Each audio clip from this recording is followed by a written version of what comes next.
Okay. Okay, wave. There's my audience. And Christopher. Okay. Here. Okay. In this chapter, we learned some basics of communication.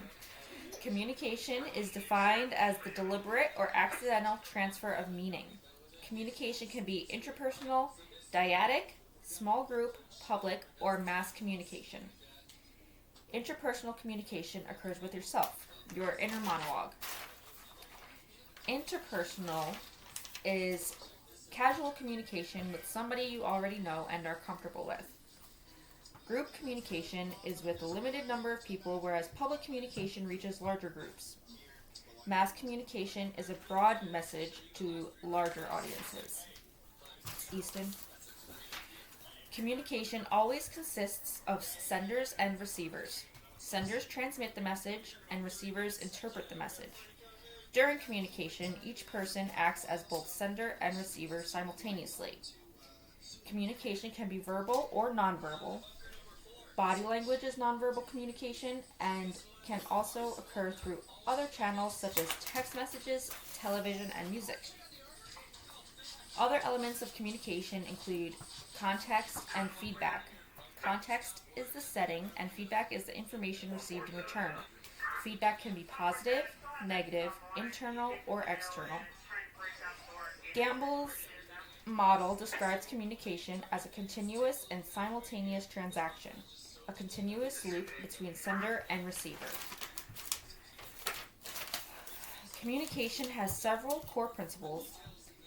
It is dynamic in that all the elements interact and affect each other. I found the fact that communication has no opposite interesting. This means that even if you choose not to react or respond, you're still communicating. The lack of communication is communication.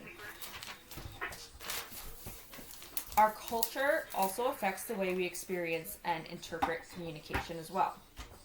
There are different norms in every culture as far as tone, channels, and language. Our communication ethics depend on who we want to receive our messages. We speak differently to our spouses than we would a stranger on the train.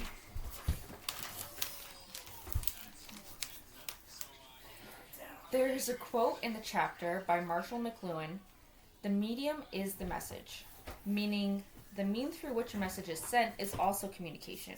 How you send your message influences how the receiver interprets and responds.